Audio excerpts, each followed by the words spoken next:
और आइए देखते हैं प्रमुख खबरें।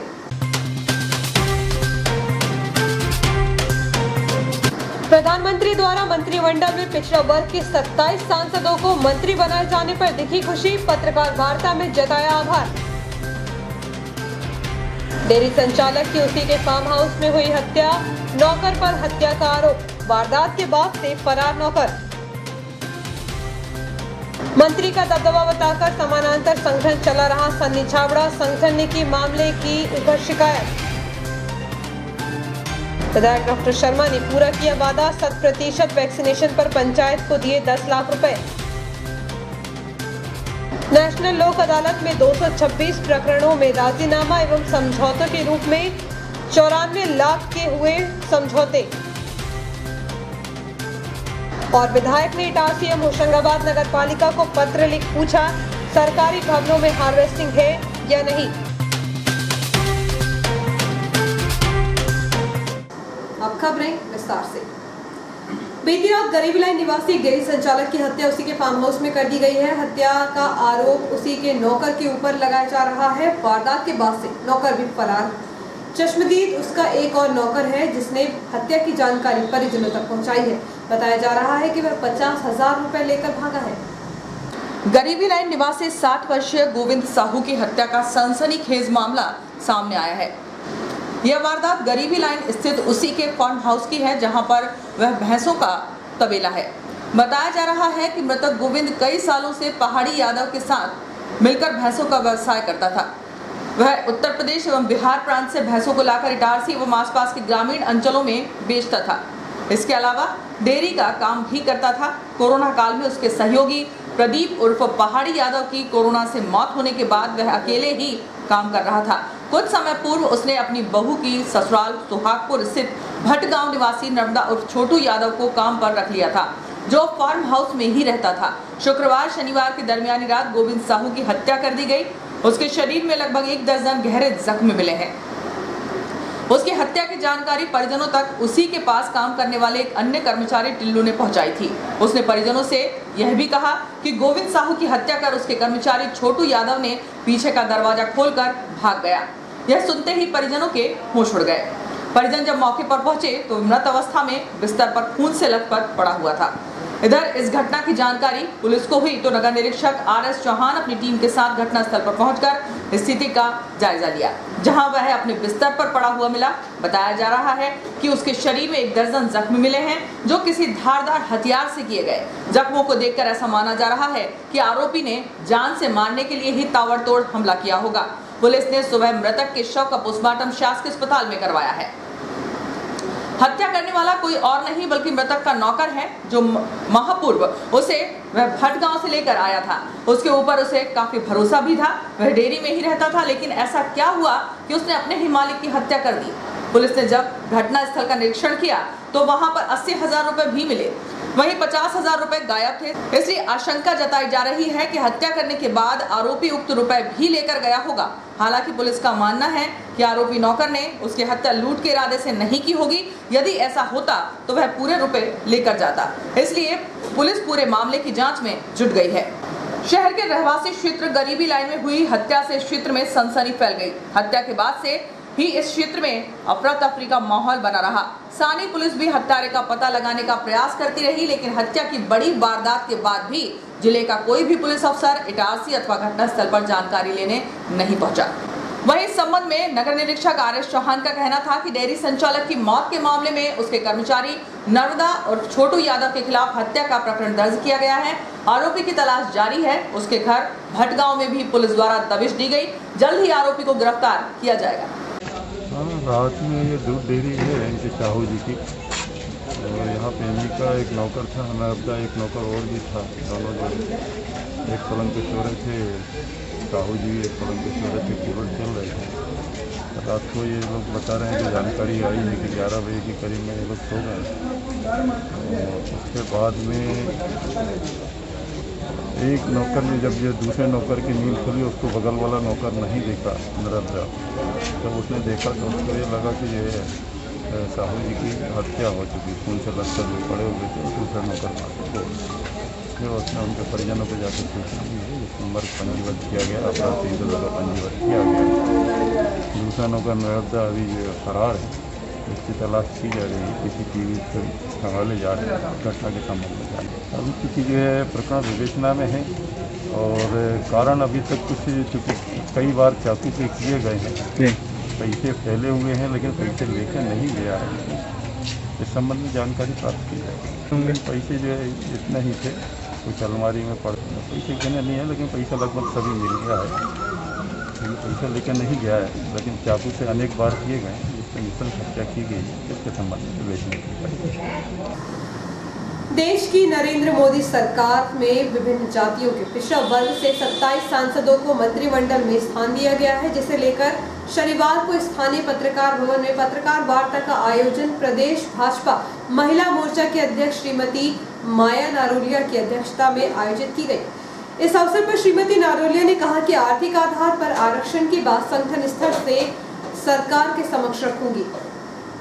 जिला भाजपा पिछड़ा वर्ग प्रकोष्ठ द्वारा हाल ही में केंद्र सरकार द्वारा पिछड़ा वर्ग के 27 मंत्रियों को मंत्रिमंडल में शामिल किए जाने पर प्रधानमंत्री के प्रति कृतज्ञता व्यक्त करते हुए स्थानीय पत्रकार भवन में पत्रकार वार्ता का आयोजन किया गया, जिसमें प्रमुख रूप से प्रदेश महिला मोर्चा के अध्यक्ष श्रीमती माया नारोलिया, जिला अध्यक्ष जय किशोर चौधरी, भाजपा नेता जगदीश मालवीय, राजू मालवीय सहित अन्य नेता उपस्थित थे। पत्रकार वार्ता को संबोधित करते हुए महिला मोर्चे की अध्यक्ष श्रीमती नारोलिया ने कहा कि देश में 56% आबादी पिछड़ा वर्ग से आती है। अभी तक पिछड़ा वर्ग के नाम पर राजनीति होती थी, परंतु कभी भी पिछड़े वर्ग को उचित सम्मान नहीं मिला। देश के 15वें प्रधानमंत्री के रूप में नरेंद्र मोदी ऐसे पहले प्रधानमंत्री साबित हुए जिन्होंने पिछड़े वर्ग की विभिन्न जातियों के 27 सांसदों को अपने मंत्रिमंडल में स्थान दिया। श्रीमती नारोलिया ने कहा कि श्री मोदी ने पिछड़ा वर्ग के उत्थान एवं सम्मान की दिशा में पहल शुरू की है। मंत्रिमंडल में पिछड़ा वर्ग के 5 कैबिनेट एवं 22 राज्य मंत्री बनाए गए। पत्रकारों द्वारा पूछे गए प्रश्न के उत्तर में कहा कि आर्थिक आधार पर आरक्षण की बात को सत्ता के सामने रखूंगी। एक प्रश्न के उत्तर में श्रीमती नारोलिया का कहना है कि किसे मंत्री बनाया जाए यह प्रधानमंत्री का अधिकार है। प्रदेश महिला कार्यकारिणी की घोषणा जल्द ही की जाएगी। प्रदेश के सभी जिला अध्यक्ष की नियुक्ति होना है। पत्रकारों के सवालों का जवाब देते हुए श्रीमती नारोलिया ने कहा कि विपक्ष तरह तरह के षड्यंत्रों के माध्यम से प्रधानमंत्री को बदनाम करने का षड्यंत्र रचता रहता है। महंगाई को लेकर प्रदेश अध्यक्ष ने कहा कि सरकार इस दिशा में चिंता कर रही है, व्यवस्था को जल्द ठीक किया जाएगा। कार्यक्रम के आरंभ में उपस्थित अतिथियों द्वारा डॉक्टर मुखर्जी एवं पंडित दीनदयाल उपाध्याय के तेल चित्र पर माल्यार्पण एवं दीप प्रज्वलित किया गया। हमें जिज्ञासा थी और उन्होंने वो काम किया। आप जानते हैं मध्यवर्ती सरकारें हुई हैं और क्षेत्रीय राजनीतिक दलों के रूप में कई पार्टियों ने जाति विशेष पर अपनी सरकारें बनाई और जाति विशेष पर अपनी सरकारें बनाई, उसमें पिछड़ा वर्ग का विशेष योगदान रहा।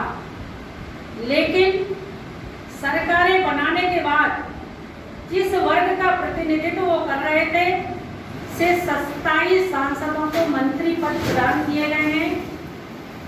हम भारत के यशस्वी प्रधानमंत्री, जनसेवक, राष्ट्र चिंतक सम्माननीय नरेंद्र मोदी जी का बहुत बहुत आभार व्यक्त करते हैं, बहुत बहुत धन्यवाद ज्ञापित करते हैं, हृदय की गहराइयों से कृतज्ञता ज्ञापित करते हैं। इससे गौरवान्वित हैं और हमें अपनी खुशी हमारे पत्रकार बंधुओं के सामने रखने का एक सुअवसर पार्टी ने प्रदान किया है। मैं पहली बार, वैसे मैं बहुत से यहाँ भाई लोग बैठे, पत्रकार भाई लोग सबको जानती हूँ और कई बार कार्यक्रमों में मिले भी हैं। और अभी आप खुद देख रहे थे कि इस व्यवस्था में भी धीरे धीरे सुधार होगा। महंगाई कुछ हद तक ऊपर नीचे हुई है, लेकिन उसको संयमित करने का और कंट्रोल करने का काम सरकार निश्चित रूप से करेगी। और आप अभी खुद देख रहे थे, ये पूरा 1.5 से 2 वर्ष कोरोना काल की वैश्विक महामारी में गुजर गया, लेकिन सरकार ने किस तरीके से अपने आप को सारे खजाने खोलकर और आर्थिक स्थिति को सुदृढ़ता के साथ काम किया है। आने वाले समय में महंगाई पर भी नियंत्रण की पूरी इस दौरान जिला पिछड़ा वर्ग प्रकोष्ठ के अध्यक्ष जयकिशोर चौधरी ने प्रधानमंत्री एवं राष्ट्रीय अध्यक्ष के प्रति आभार व्यक्त करते हुए कहा कि पहली बार केंद्रीय मंत्रिमंडल में पिछड़ा वर्ग के 27 मंत्रियों को शामिल किया गया है। जी के द्वारा पिछड़ा वर्ग जो कि पूरे हिंदुस्तान में 52% के लगभग है, उसके 27 नुमाइंदों को, 27 सांसदों को मंत्री पद का केंद्र में दायित्व दिया है और ये हमारे लिए बहुत खुशी और गौरव की बात है। और इस खुशी और गौरव में हम चाहते हैं, जैसा कि कहा जाता है कि पत्रकारिता प्रजातंत्र का चौथा खंभा होती है, तो इस खुशी के माहौल में हम आपको भी उसमें सम्मिलित करना चाहते थे। आप लोगों के साथ मिलकर हम खुशी बांटना चाहते थे, क्योंकि आज तक के 70 भारतीय जनता पार्टी अपने आप में एक अनुशासित संगठन कहलाता है। वहीं इस संगठन के सिद्धांतों को ठेंगा दिखाते हुए अपने आप को प्रदेश के एक मंत्री का दत्तक पुत्र बताने वाले भारतीय जनता पार्टी के नगर उपाध्यक्ष सन्नी छाबड़ा द्वारा पार्टी गाइडलाइन के विपरीत अपना अलग ही संगठन संचालित किया जा रहा है। भाजपा द्वारा नगर स्तर पर जो भी आयोजन किए जाते हैं उसके विपरीत छाबड़ा द्वारा इन दिनों अपनी ढपली अपना राग अलापा जा रहा है और पार्टी और संगठन को चिढ़ाने के लिए अपने अलग आयोजन किए जा रहे हैं। हालांकि छाबड़ा की इन हरकतों से नगर भाजपा अध्यक्ष सहित अन्य पदाधिकारी खासे नाराज हैं, परंतु प्रदेश में बैठे हुए एक मंत्री के भय के कारण खुलकर बोलने से कतराते हैं। हालांकि उक्त मंत्री से छाबड़ा के क्या और कैसे संबंध है, हम इस बात की पुष्टि नहीं करते हैं, जबकि छाबड़ा स्वयं अपने मुंह से ही अपने आप को कभी उनका भाई तो कभी दत्तक पुत्र बताते हैं। जब से उन्हें नगर उपाध्यक्ष मनोनीत किया गया है, तब से ही उनकी पार्टी एवं संगठन के लोगों से पटरी नहीं बैठ रही है। प्रदेश स्तर पर 23 जून से 6 जुलाई तक बलिदान दिवस के रूप में मनाने का लक्ष्य रखा गया था। संगठन द्वारा निर्धारित लक्ष्यों का सन्नी छाबड़ा द्वारा खुले रूप से उल्लंघन करते हुए यहाँ वहाँ कुछ कार्यक्रम की फोटो मीडिया तक पहुँचाकर अपनी पीठ थपथपाने का प्रयास करते देखा गया, जिसके चलते वह समानांतर संगठन चलाकर अलग अलग आयोजन करके ऐसे लोगों को आमंत्रित करते हैं जिनका भाजपा से कोई लेना देना नहीं है। पार्टी सूत्रों की माने तो छाबड़ा को राजनीति की एबीसीडी का ज्ञान तक नहीं है। पद के लिए हमेशा ललायित रहने वाले सन्नी छाबड़ा का भारतीय जनता पार्टी के प्रति कभी कोई योगदान नहीं रहा। अब देखना यह है कि पार्टी गाइडलाइन से हटकर समानांतर संगठन का संचालन करने एवं अपने आप को मंत्री के करीबी बताने वाले छाबड़ा पर पार्टी क्या कार्रवाई करती है। इस संबंध में नगर भाजपा अध्यक्ष जोगिंदर सिंह का कहना था कि जब से सन्नी छाबड़ा को उपाध्यक्ष बनाया है, तब से ही वह अलग पैरेलल कार्यक्रम कर रहे हैं। इस बात की शिकायत पूर्व में भी मैंने संगठन से की थी।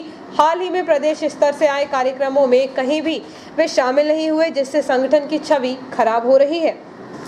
विधायक डॉक्टर सीतासरण शर्मा ने अपने वादों के मुताबिक 100% वैक्सीनेशन होने पर ग्राम पंचायत पवारखेड़ा में 100% वैक्सीनेशन होने पर विधायक डॉक्टर शर्मा ने पंचायत के विकास कार्यों के लिए 10 लाख रुपए स्वीकृत किए हैं। विधायक होशंगाबाद डॉक्टर सीतासरण शर्मा ने ब्लॉक होशंगाबाद की ग्राम पंचायत पवारखेड़ा के 100% वैक्सीनेशन पूर्ण होने पर पंचायत के विकास कार्यों के लिए 10 लाख रुपए स्वीकृत किए हैं। उल्लेखनीय है कि विधायक डॉक्टर शर्मा द्वारा पूर्व में 100% वैक्सीनेशन पूर्ण करने वाली ग्राम पंचायत के विकास कार्यों के लिए 10 लाख रुपए दिए जाने की घोषणा की गई थी। पवारखेड़ा ग्राम पंचायत जिले की पहली ऐसी ग्राम पंचायत बनी है जहां 100% वैक्सीनेशन हो गया है। जनप्रतिनिधियों, सामाजिक संगठनों, कोरोना वॉलंटियर्स, जिला प्रशासनिक टीम आदि के समन्वित प्रयासों से एवं ग्रामीणों की जागरूकता से यह संभव हो पाया। विधायक डॉक्टर शर्मा ने इस उपलब्धि के लिए ग्रामीणों एवं स्वास्थ्य विभाग सहित टीकाकरण कार्य में लगे सभी अधिकारी कर्मचारियों को बधाई दी है। पश्चिम मध्य रेल जबलपुर जोन के सीसीएम ने इटारसी पहुंचकर रेलवे जंक्शन की व्यवस्थाओं के साथ ही माल गोदाम और पार्सल ऑफिस का भी जायजा लिया। इस दौरान उनके साथ अन्य अधिकारी मौजूद थे। पश्चिम मध्य रेल जबलपुर जोन के सीसीएम मुकुल शरण माथुर शनिवार को सुबह टीम के साथ इटारसी जंक्शन पहुंचे थे, जहां पर उन्होंने स्थानीय अधिकारियों के साथ पहले प्लेटफॉर्म की साफ सफाई का निरीक्षण करने के साथ ही खान पान स्टॉलों का भी जायजा लिया। इसके बाद माल गोदाम पहुंचे, जहां पर ट्रक ऑनर एसोसिएशन द्वारा उन्हें माल गोदाम की समस्याओं से अवगत कराया गया। उन्होंने माल गोदाम की समस्याओं का निराकरण जल्द करने का आश्वासन दिया है। माल गोदाम के बाद वह टिकट कार्यालय, पार्सल ऑफिस और टीटी रूम की व्यवस्थाओं का उन्होंने जायजा लिया। निरीक्षण के दौरान मिली खामियों को जल्द ही दुरुस्त करने के निर्देश स्थानीय अधिकारियों को दिए।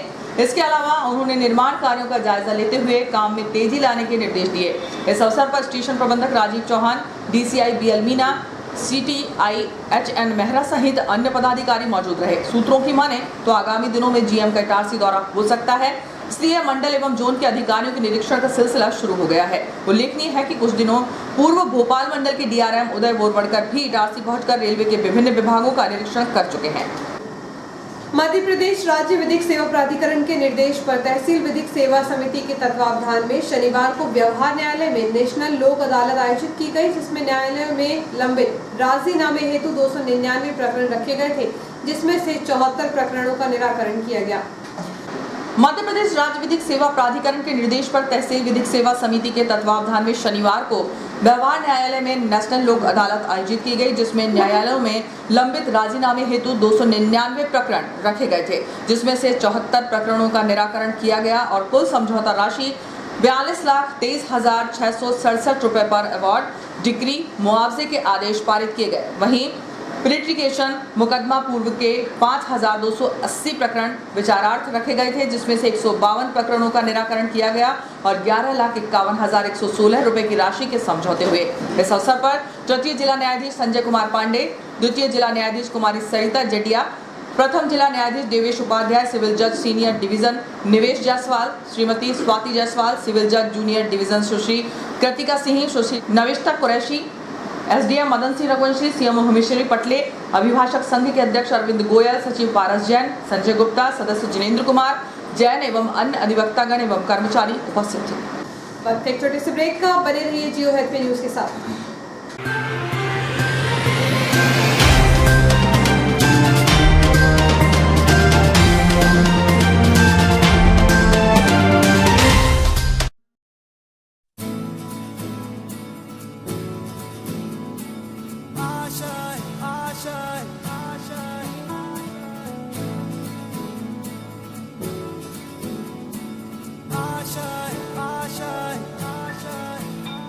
कुछ पाने की हो आस आस, कोई अरमा हो जो खास खास आशाएं, हर कोशिश में हो बार बार करे दरियाओं को आर पार आशाएं, तूफानों को चीर के मंजिलों को छीन ले आशाएं,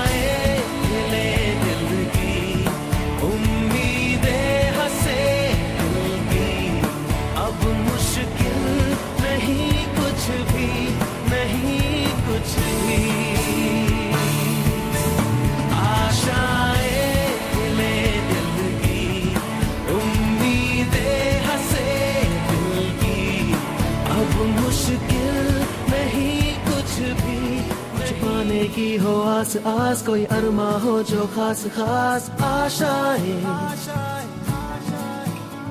हर कोशिश में हो बार बार करे दरियाओं को आर पार आशाएं, तूफानों को चीर के मंजिलों को। मिला क्या? वेट, रो कॉटन।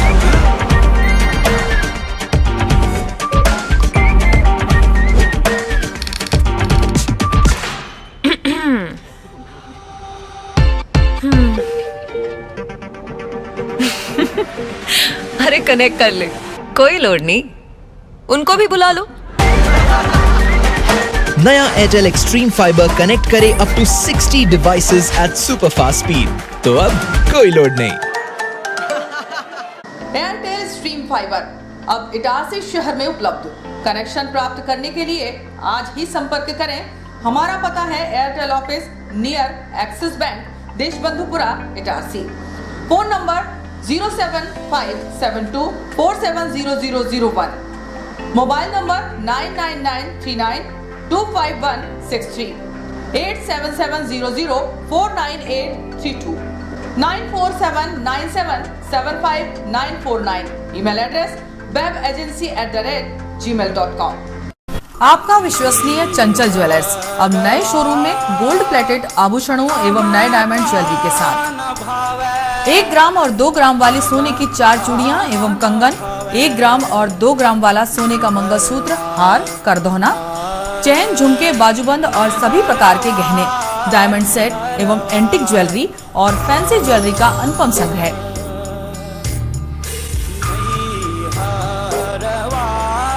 दुल्हन सेट किराए पर उपलब्ध है। 1 ग्राम और 2 ग्राम की हर खरीदी पर निश्चित उपहार पाएं। 1 ग्राम ज्वेलरी मात्र 2000 रुपए में, 2 ग्राम ज्वेलरी मात्र 4000 रुपए में, 3 ग्राम ज्वेलरी मात्र 6000 रुपए में, 4 ग्राम ज्वेलरी 8000 रुपए में, 5 ग्राम ज्वेलरी मात्र 10,000 रुपए में। हमारा नवीन पता है चंचल jewellers, Guru Nanak complex, Bharat talkies road, Itarsi. Mobile 09893054377। अब साधारण पानी और आम वाटर फिल्टर से अपने स्वास्थ्य को खतरे में न डालें। फ्रेस्को इंट्रोड्यूस करते हैं लेटेस्ट टेक्नोलॉजी पर आधारित क्लीन, क्लियर और pure water solution RO, reverse osmosis water treatment system, साधारण और यूवी वाटर प्यूरिफायर केवल पानी को पार्टली ही क्लीन कर पाते हैं, जबकि आरओ रिवर्स ऑस्मोसिस एक जटिल बायोलॉजी प्रक्रिया है जो देती है clean and safe drinking water, जो हैवी सॉल्ट और हानिकारक मिनरल्स को दूर कर पानी का स्वाद बढ़ाते हैं। हाई ब्लड प्रेशर, किडनी में स्टोन, डाइजेशन और गैस्ट्रिक प्रॉब्लम को दूर रखती है। बोरवेल के पानी और साधारण जल प्रदाय के पानी को प्रोसेस कर प्योर क्वालिटी ड्रिंकिंग वाटर बनाती है। इनमें किसी तरह का कोई केमिकल उपयोग नहीं होता। तो अब जल ही जीवन नहीं बल्कि प्योर क्लीन वाटर है तो जीवन है। अधिक जानकारी के लिए संपर्क करें Rajat Mishra, centre point sales, authorised service centre, 9 convent school road, near HP gas agency, Itarsi. 07572404747।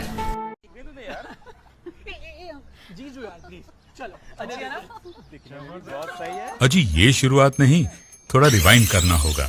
मिलिए इस परिवार से जो एक मिनी इंडिया है। यहाँ हर डिसीजन से पहले ऑडियंस पोल लिया जाता है। ये हैं अजय, पापा यूपी के हैं, मम्मी पंजाब की। इसकी सिस्टर ने महाराष्ट्रियन लड़के को चुना और इनके फूफा जी का बेटा कोलकाता से है। चलें? पापा मुझे वो बाइक चाहिए थी। ले लेंगे बेटा, पर वो जो सबको पसंद हो। जीजू आप बताओ। तेरी दीदी की शॉपिंग का खर्चा तो सब जानते हैं, पर पेट्रोल का ऐसा ना हो। अच्छी बाइक है।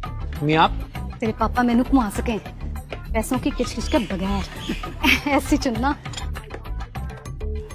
कॉलेज में हूँ तो कम खर्चे में गाड़ी चले तो ज्यादा अच्छा। बाइक कितना देती है और तुम हमसे कितना लोगे, ये इम्पोर्टेंट है। तो बेसिकली आप सबको चाहिए माइलेज और पापा को चाहिए माइलेज और पैसा वसूल वाली बाइक। तो मिल गई बेस्ट ऑन रोड माइलेज वाली बाइक। ये हुई ना बात। जनाब ऑल न्यू TVS स्पोर्ट घर ले आए और फिर हैप्पी एंडिंग तो आपने देखी ली। अब आप पूछोगे कि ये स्टोरी इंडिपेंडेंस डे के दिन ही क्यों सुनाई, क्योंकि असली आजादी वही तो है जहां सबकी राय सुनी जाए और सबकी मांगे पूरी हो। जैसे कि हमने भी भारत की सुनकर 15% अधिक माइलेज वाली बाइक बनाई। इस स्वतंत्रता दिवस सबकी राय को एक समान आदर देना ठान लें।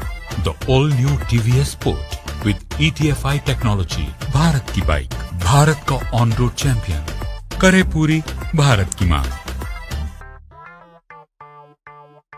तो आज ही विजिट करें ताज TVS शोरूम, नागपुर रोड, पुरानी इटारसी। फोन नंबर 266282 और मोबाइल नंबर 80691399213 और दूसरा मोबाइल नंबर 9425039583।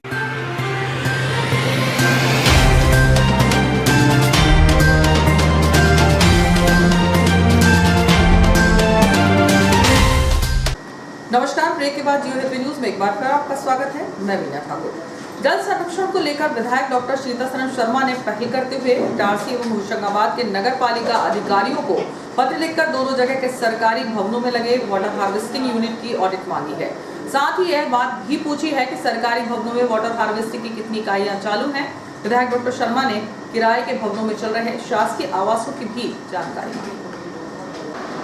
जल संरक्षण को लेकर विधायक डॉक्टर शीतल शर्मा ने पहल करते हुए इटारसी एवं होशंगाबाद के नगर पालिका अधिकारियों को एक पत्र लिखकर दोनों जगह के सरकारी भवनों में लगे वाटर हार्वेस्टिंग यूनिट की ऑडिट मांगी है। साथ ही यह बात भी पूछी है कि सरकारी भवनों में वाटर हार्वेस्टिंग की कितनी इकाइयां चालू हैं।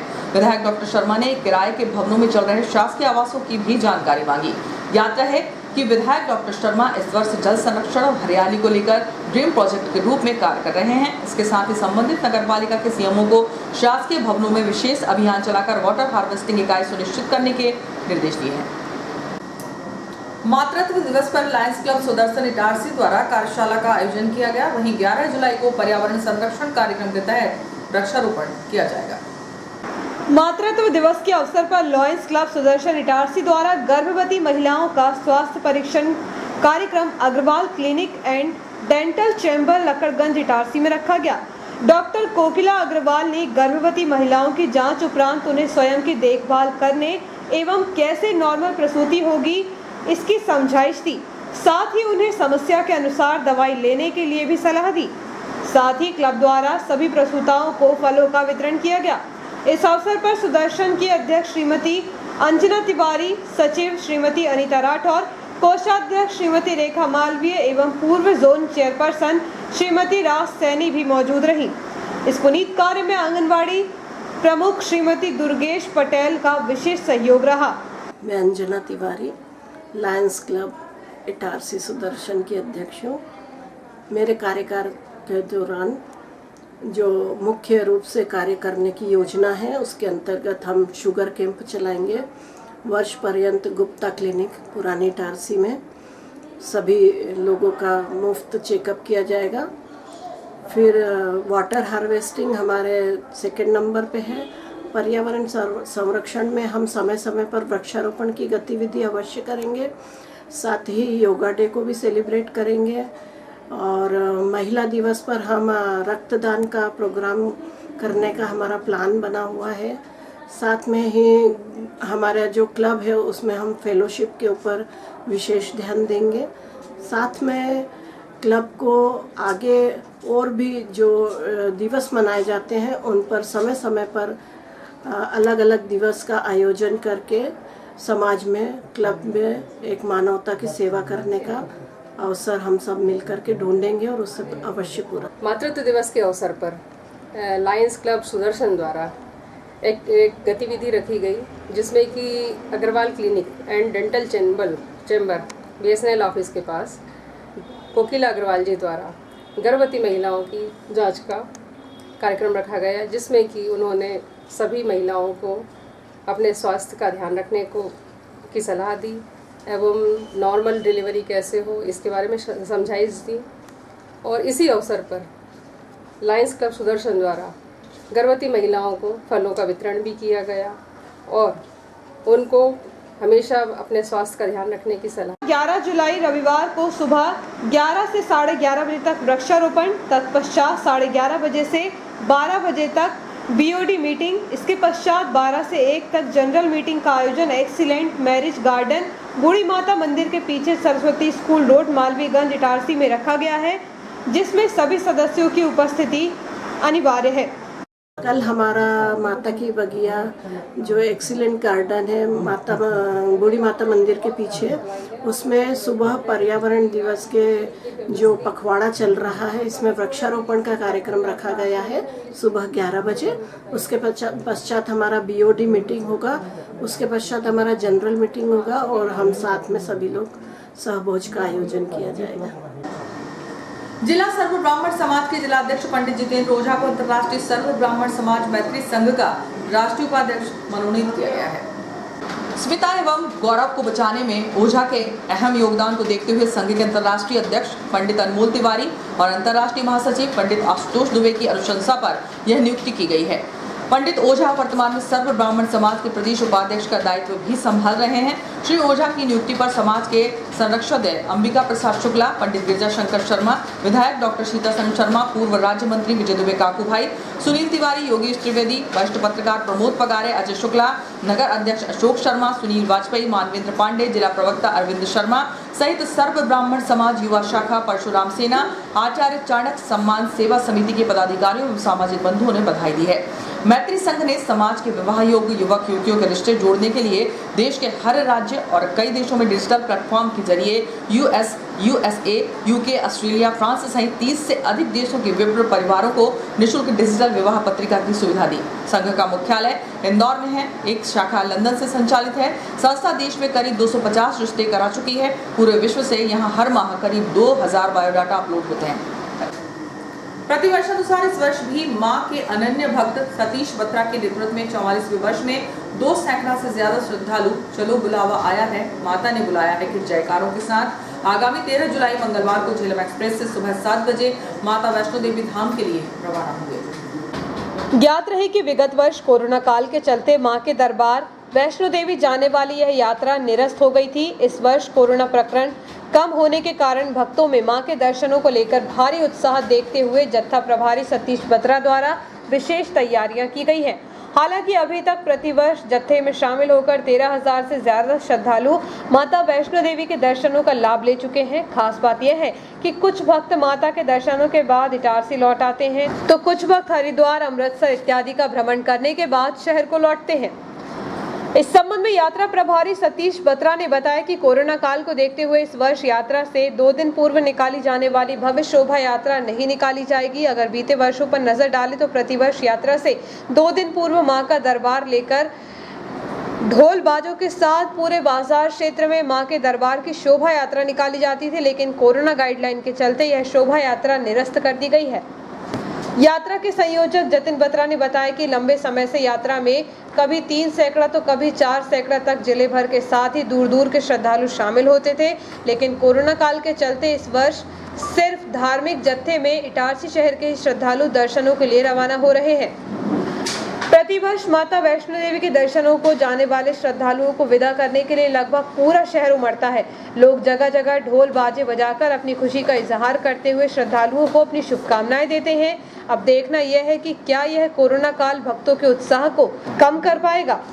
जिस दिन यह जत्था माता वैष्णो देवी के दर्शनों के लिए रवाना होता है, उस दिन सुबह 5 बजे से ही शहर के विभिन्न सामाजिक एवं संगठन के लोग विभिन्न स्थानों पर अलग अलग स्टॉल लगाकर यात्रा पर जाने वाले भक्तों को तिलक लगाकर उनकी आरती उतारते हैं। उसके बाद माला पहनाकर उन्हें चाय नाश्ता भी कराते हैं। रेल जंक्शन पर ट्रेन के आते ही सबसे पहले माता रानी का दरबार एक कोच के बीचों बीच 6 बर्थ वाले कूपे में सजाया जाता है। उसके बाद माता की आरती एवं भजन के साथ यात्रा की शुरुआत होती है।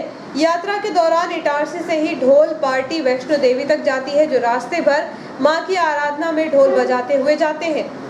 इस बार वैष्णो देवी जत्था जो हर साल 13 जुलाई को जाता था, इस वर्ष 2021 में भी मंगलवार 13 जुलाई सवेरे झेलम से रवानगी डालेगा। चूँकि पिछले साल माहौल कोरोना कारण ठीक नहीं था, तो जत्था ना जा पाया था, उसके कारण हम लोगों पूरा ग्रुप उस दिन नहीं जा पाया। अब ये माहौल सामान्य हो गया है। सामान्य होने के कारण इस बार पूरी तैयारी है। अभी तक यह है कि माता जी के आशीर्वाद से 13 जुलाई मंगलवार के दिन सवेरे झेलम से 200-250 लोगों जत्था रवानगी डालेगा।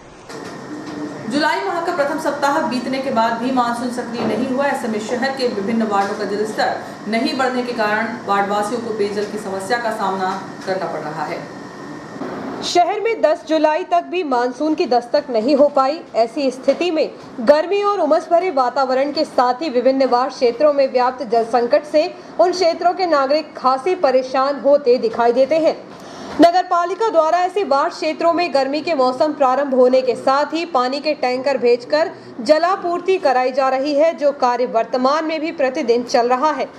हालांकि जितने अधिक तादाद में गर्मी के मौसम में पानी के टैंकर नगर पालिका द्वारा भेजे जा रहे थे, नगर पालिका की जल शाखा के सूत्रों की माने तो गर्मी के मौसम भर प्रतिदिन 50 फेरे लगाकर विभिन्न वार्ड क्षेत्रों में टैंकर से पीने के पानी की आपूर्ति कराई जा रही थी, जो कि अभी भी बारिश का मौसम अभी तक नहीं शुरू होने के कारण करवानी पड़ रही है।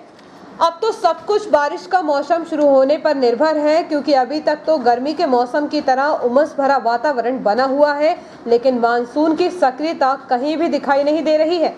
हालांकि एक बार फिर से मौसम विभाग द्वारा आगामी 13 जुलाई तक मानसून सक्रिय होने की बात कही जा रही है, लेकिन शहर के कुछ वार्ड क्षेत्रों में तो अभी भी जल संकट के कारण नागरिक परेशान हो रहे हैं। और नगरपालिका द्वारा टैंकरों से पानी की आपूर्ति कराए जाने का कार्य फिलहाल प्रतिदिन किया जा रहा है। बरसात का मौसम समय से पहले शुरू तो हुआ था, परंतु इस बार भी लगभग 1 माह से अधिक का समय हो गया है, लेकिन बारिश का मौसम शुरू नहीं हो सका, जिसके पीछे लोगों का यह मानना है यदि नौतपे में बारिश हो जाती है तो फिर मानसून ठीक ढंग से सक्रिय नहीं हो पाता है। ऐसी स्थिति में मानसून पिछड़ जाता है और संभवतः लंबे समय तक अवर्षा की स्थिति बन जाती है। वैसी ही स्थिति कई दिनों से बनी हुई है।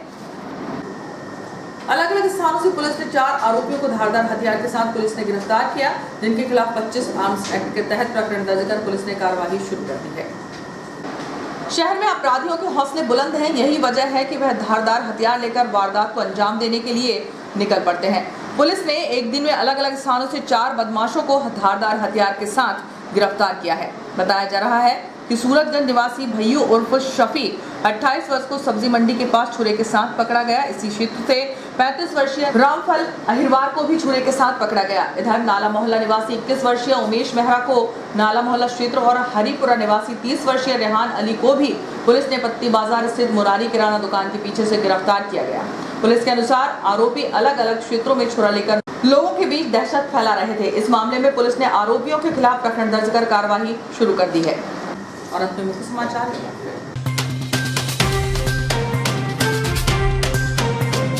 प्रधानमंत्री द्वारा मंत्रिमंडल में पिछड़ा वर्ग के 27 सांसदों को मंत्री बनाए जाने पर दिखी खुशी, पत्रकार वार्ता में जताया आभार। डेयरी संचालक की उसी के फार्म हाउस में हुई हत्या, नौकर पर हत्या का आरोप, वारदात के बाद से फरार नौकर।